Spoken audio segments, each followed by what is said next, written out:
Welcome to Legal 123s with ByrdAdatto. Legal issues simplified through real client stories and real-world experiences.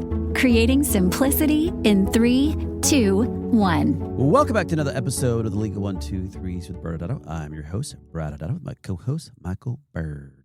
As business attorneys for healthcare practices, we meet a lot of interesting people and learn their amazing stories. This season's theme is the business of medicine today. Gone are the days of grandpa's medical practice with paper charts and old school treatments.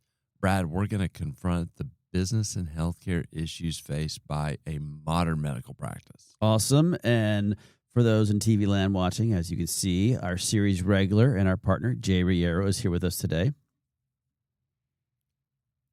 Jay, you with us? And time. Sorry, guys. Just finishing up Raw Dog and Borden there. Ever heard of it? Michael, I think we referenced some new terms the youth are using on another show. Was this a term you quizzed me on by chance? No, and we just don't have the maturity to handle this conversation.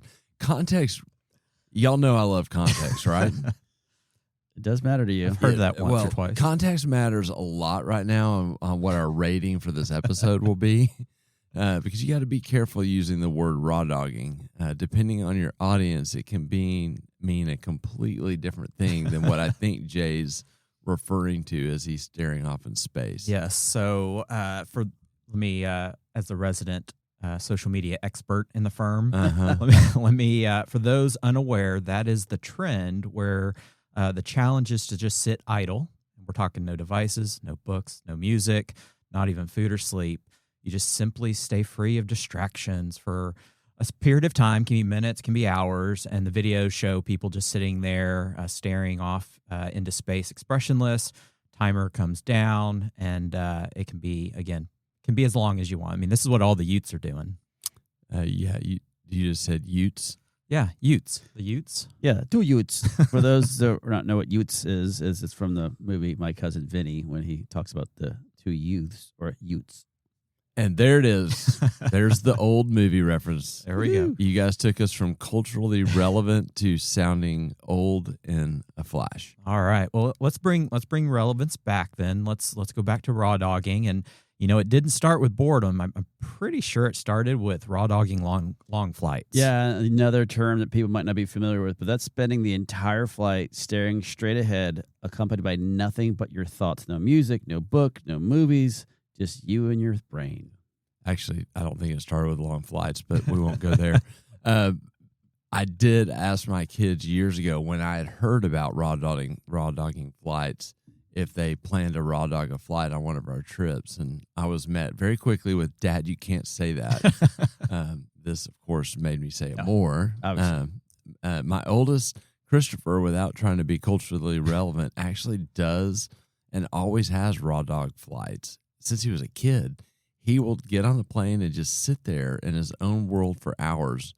No phone, no sleep. He just stare straight ahead, lost in his own thoughts. I think that's actually called a crisis. Me alone with my thoughts. Somehow I feel like Brad, of all people, would be fine with that. Just talk to yourself. Right. True. So, well, have you heard of the latest one? So this one I classify as a normal Sunday from my childhood, but it's called Raw Dogging NFL Sunday. It's one television. You watch one of the local televised NFL football games. You don't check your phone. You don't track any other games in any manner, and you don't know what's going on until the highlight halftime show. Nope. I mean, why would anyone deprive themselves of tons of other relevant or sometimes not so relevant, even irrelevant information? I mean, I'm out on this one. I actually agree with Jay. This sounds like college fall Sunday, and we would raw dog the entire day all the way through the Sunday night football, and we didn't have. You're also drinking the entire time too, though. Not necessarily. We might have been recovering. Yeah, and with the greatest invention, I think, multi-view for YouTube TV. I'm never going back to that day. So. Yeah, same. Okay, same here. Well, let's get into today's story, Jay. All right. Well, yeah. So today's story is going to involve a multi-location med spa that's been operating for a couple of years. and let's call it Au Naturel Med Spa. Okay, interesting name. And for those that don't know, au naturel in French is really in the natural state, meaning without anything added or artificial, and commonly translated to as naked, or referring to people or when they're doing that, or plain uncooked, referring to food, or it also implies a simple unembellished style, like wearing no makeup or fitting in the raw concept of being genuine and unmodified. Which does seem like an odd name, actually, now I'm thinking about for a med spa, Jay. I guess it is a little more subtle than Raw Dog Med Spa. Oh, yeah. Yeah. Imagine that on a giant sign out in front. So, Au Naturel Med Spa was at an important point in their business life cycle. They had successfully navigated kind of that startup period, establishing themselves in the community and the industry as one of the top med spa options. And now they were in operations mode where, look, they could keep doing what they're doing and be just fine, but there's this opportunity now to kind of go to the next level. And that's, let's get a second location in a new community, and let's try to capture some additional market share from our competitors. The classic med spa dilemma. Stay fabulous just where you are, or spread your glow all to these new zip codes.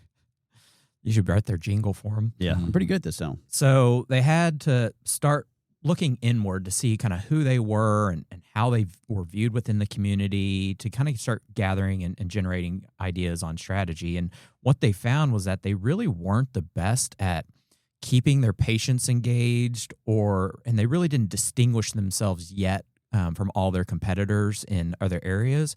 And so this kind of gave them the idea of, let's start with a loyalty program. Okay.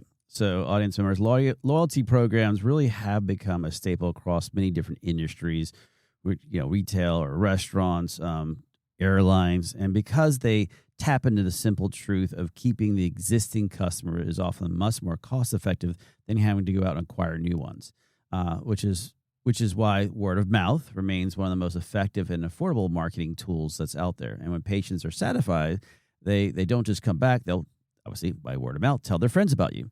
And these referrals and repeat visits help med spas, or really any industry, strengthen their reputation, growing their brand organically. To encourage this cycle, many practices will implement loyalty programs as a way to thank their most devoted customers, or in this case, patients. These programs typically offer rewards such as discounts, cash credits, complimentary treatments. The idea is to create a win-win for both the patient and practice. In short, loyalty programs are not just perks. They're really strategic tools for growth. They also end up creating a barrier to keep the patient from leaving. When they have a quote bank of benefits from the business, they want to use those benefits. So, we always hear about points, and I know that I would not be happy if I lost my airline points that have accumulated from all the business travel we've had. But so they are much less likely to take their business elsewhere when they have this, kind of credit that's sitting there. Yeah. And I mean, you see this in all other industries. Like you mentioned, the airlines, you got hotel points. Almost every retailer has some version of this. So as you continue to buy products, you get, cash back or points to use for future purchases. So it wasn't, it was a fairly common thing in all other industries. So it was a very natural extension into the med spa space. And so we kind of start first guiding Au Naturel Med Spa through the design of a compliant loyalty program. And really the key to any good program is you got to make sure it's clearly explained, it's clearly documented, it's consistently applied. And so we worked with them to kind of iron out all of those details on how they wanted the program to work and deal with the common what-if scenarios to be able to spell out, what would happen. And these are all things that med spas face, and each med spa is different, and they handle them differently. So it was a really customized exercise. And so this allowed us to kind of gather all this, reduce it to writing some terms and conditions that would be easily understood by patients. So there's not any surprises. There's not any misaligned expectations. It's very clear kind of how this program works. And you nailed it. A very important part that Jay just said, audience members, is the success of these loyalty programs really does hinge on the clarity and the consistency of it. If the program is not clearly explained or documented, it's not applied uniformly, it can actually lead to more confusion, frustration, And unfortunately, sometimes you drift out of compliance or compliance issues. Yeah. So just as we were putting kind of the finishing touches on the terms and conditions that we kind of work with them, they threw us a nice little curveball. They wanted to raw dog their membership program, which I'm not even sure what that really means. Yeah, you just clearly wanted a reason to say raw dog again. You're just trying to earn that explicit rating. Well, they had one really, really loyal patient, and she was instrumental in spreading the word around the area and helping drive business. Let's call her Rally Sally for today. I like that name, Jay. Yeah, so Rally Sally told all of her friends about All Natural Med Spa and the great providers and service that they had. She signed authorizations to allow her before and after photos to be shared on social media and the website, which then she shared with her followers. More importantly, she had owned a hair salon and nail salon that in the area that had a ton of foot traffic and a ton of built-in customer base. And every person that came in and every person that she saw, she would take the opportunity to recommend All Natural Med Spa.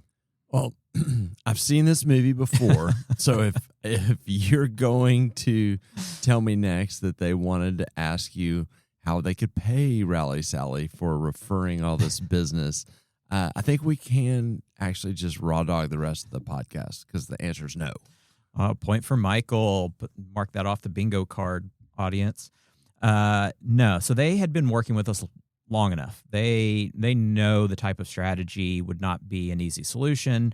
They knew that would be a little bit more discussion. And while that was on their mind, that there was something bigger there with her, they left it for another day. We'll leave it for another podcast. But no, Rally Sally got them thinking about how they could create more Sallys, meaning how can they get more people to recommend and be the voice and the cheerleaders for All Natural Med Spa. Yeah, I mean, it should be something that med spas or any practice should consider is how can I encourage or even amplify my customers, in this case, patients, to want to spread by word of mouth, which is nowadays the digital platform of that is the Google reviews or Yelps. I mean, that's critical for a med spa to have word of mouth, and now it's critical for a good med spa or medical practice to have good patient testimonials. And it's like a new level recently. I've read, I'm not trying to take us back to the 80s, but do y'all remember Chili's? Yes. Yes, I got my baby back. So fascinating story. I mean, they were on the verge of like irrelevance and closing down. And to talk about, the next level from testimonials, randomly a year ago or so, a influencer, a very powerful influencer. Was it Jay Reyero? No. It was not in the medical space. Happened to be eating there and happened to order an app that she wanted, which, by the way, was the least popular app on the Chili's menu. They were about to get rid of it, according to the story. And so this influencer just did a post of, eating my, Chili's appetizer and posted it.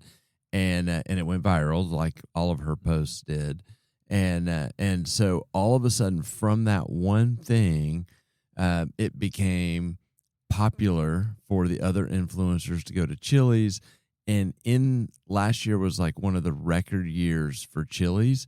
That appetizer was the driver of their revenue because everyone wanted to get that same thing. And Chili's capitalized on it. They brought in kind of these discount lunches to meet that audience, new different happy hours. And so this takes a testimonial to a different level. This is the power of an influencer, and so you can bringing it back to someone like a Rally Sally. You get one Rally Sally, and then that can just expand depending on how you can capitalize on it. And they definitely knew this, and they kicked around the idea of influencers since that's becoming a much more popular thing with med spas. But really what they want to do kind of in the initial stage was really focus on people within the community, so people like Rally Sally. And a lot of times when med spas start thinking about this, they go down this line of thinking that, well, we have to incentivize people to recommend. Like they're not just going to go out and do it on their own. There's got to be something. They're going to tell their friends only if there's something in it for them. And so they think, okay, well, how can I fund a way to encourage people to do something? And by fund, I mean literally like give something of value. And it's not going to be enough just to sit back and say, hey, thanks when it does happen. Yeah, I get the thinking, right? I mean, that makes sense. Also, if you kind of dig a little bit deeper, I don't think that's always the reason someone will shout your name out there. I mean, Rally Sally seemed to have different reasons than that for how it all started, and there is a relationship component to it, and so you want to be thoughtful with your business to understand where if you already have a loyal following, is adding something like this going to really have the impact that you want. I can see if you're trying to get that following for the first time, where that could be a tool to use to try to accomplish it. Yeah. So we kind of had all these general conversations, and this brings us back to the curveball where All Natural asked us, can my med spa offer a refer a friend program? There it is. All right. Well, let's go into commercial. And when we come back, we can talk about All Natural Med Spa and whether they could have a refer a friend program. Many business owners use legal counsel as a last resort rather than as a proactive tool that can further their success. Why?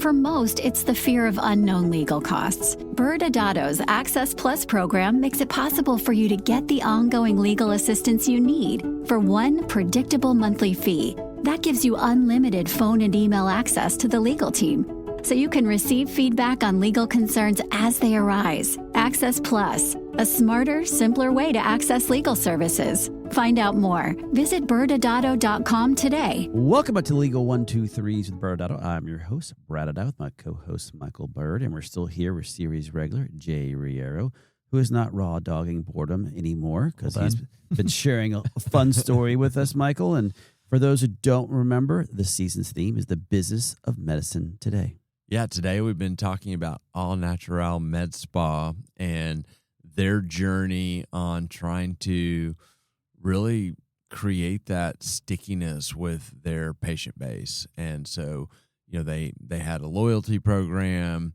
and then it started kind of really based on the results they were seeing with Rally Sally, one of their very loyal patients who's had a powerful impact on the business, exploring, is there a way to incentivize financially this kind of referral of friends? And so I think that's where we ended off is, their question, can we have a refer a friend program?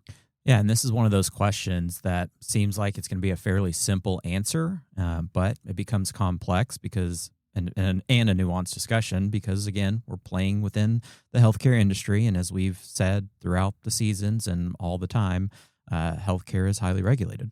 So let's expand on that. Refer a friend programs are everywhere. So, we know people in their audience you're thinking right now, well, I know so-and-so is doing this, or perhaps you're doing it yourself. So, what's the issue in this context? Yeah, so I think take it back from a really high level and from a context, the particular issue that we're navigating is well known by everyone in healthcare, and it's called many things. So we call it anti-kickback or anti-referral or patient solicitation or commercial bribery. And essentially the fundamental premise in healthcare with these terminology is that you cannot pay people for referrals. And this is known at the federal level very well, but there's also found throughout state laws. You're found throughout medical board, nursing board, other licensing board rules, professional ethical opinions, and they're all trying to combat the same thing, that we want to eliminate or prevent financial incentive or financial determinations or any kind of interference with what healthcare services are good for a particular patient. Yeah, and audience members, this is really important. Jay was spot on that there are just a tons of different rules and regulations, again, federal and statewide.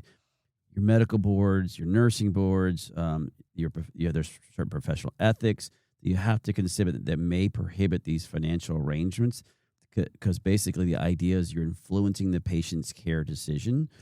These frameworks exist to actually protect the patients by ensuring the clinic judgment remains independent and free from improper incentives. The underlying principle, it's the same. Healthcare decisions should be based solely on what is best for the patient and not on a financial gain. And look, you said it earlier, Michael, that everyone says, oh, I know everybody's doing this. How are they doing it?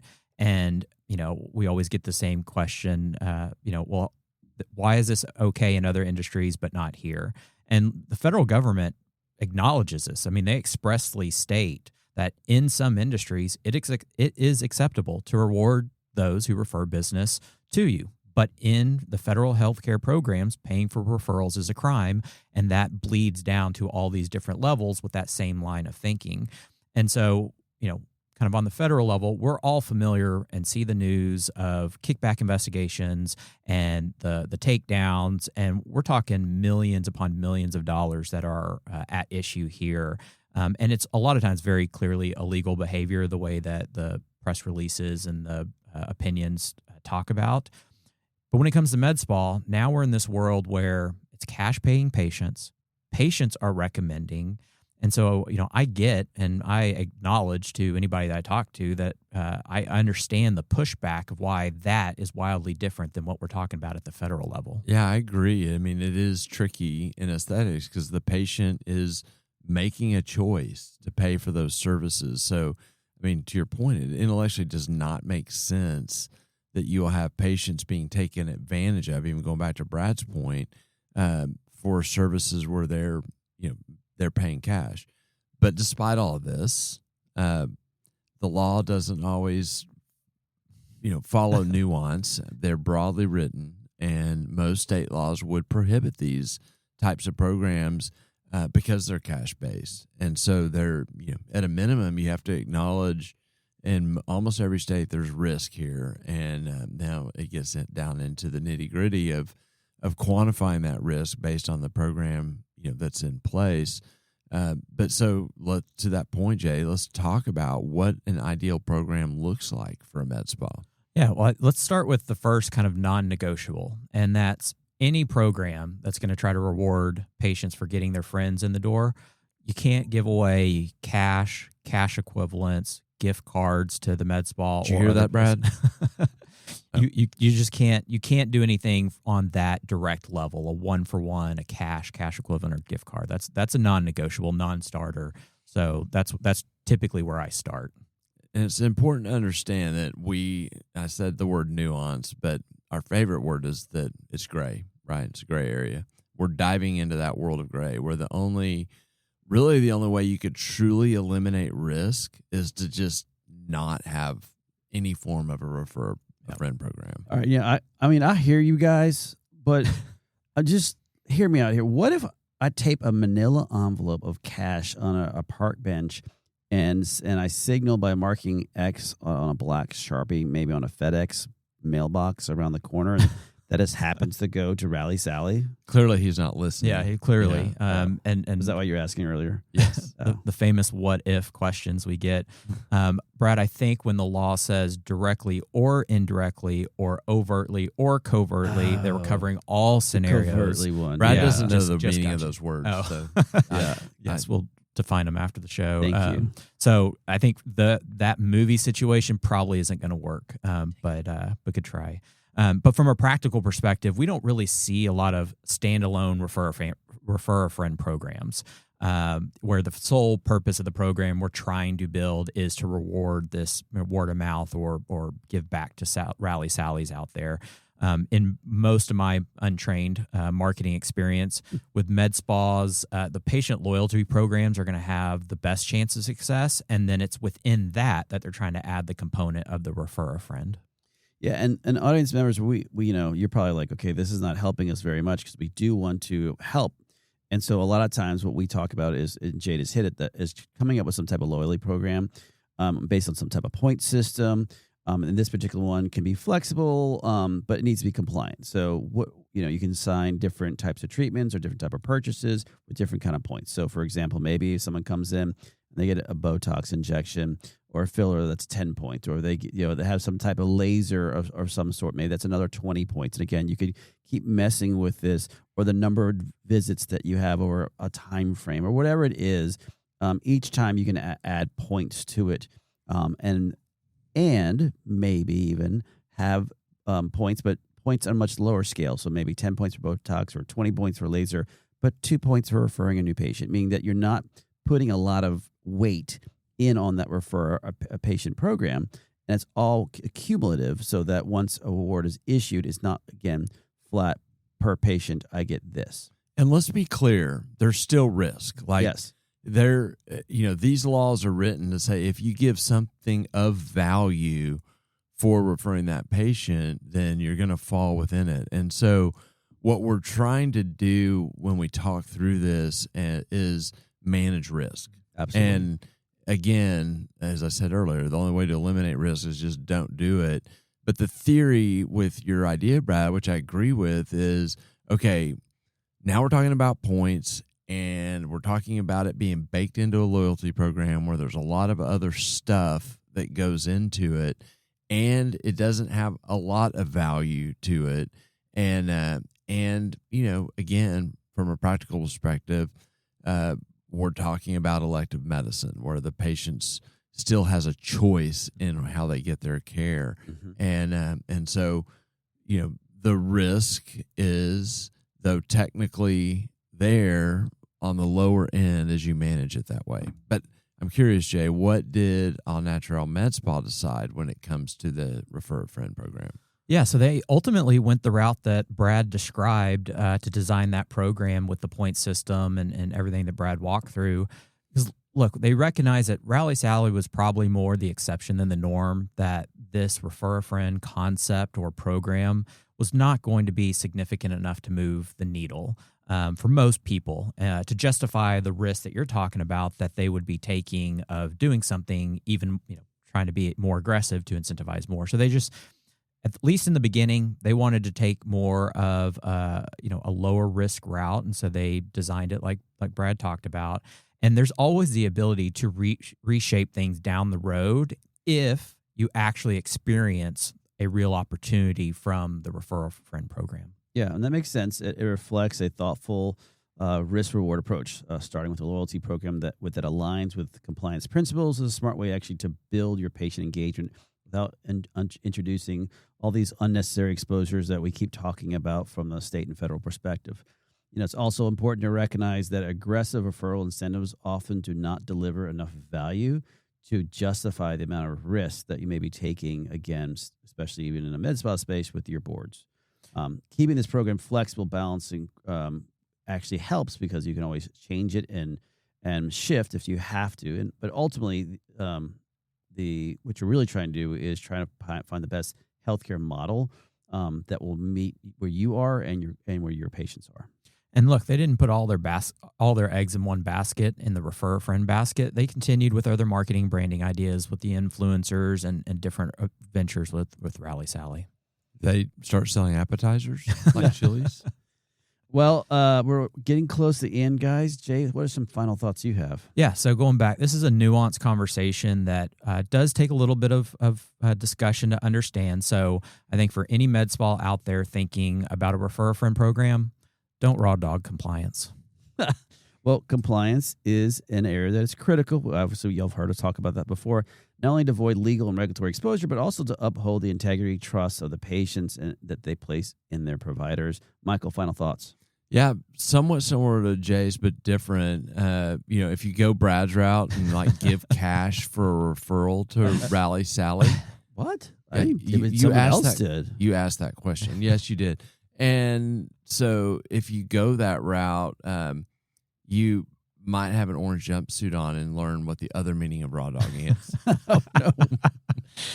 All right, audience members, on that note, next Wednesday show, we'll be back and we continue with the business of medicine when we actually address business medicine today, when we look at are non-competes still enforceable. Thanks again for joining us today. And remember, if you like this episode, please subscribe, make sure to give us a 5-star rating, and share with your friends.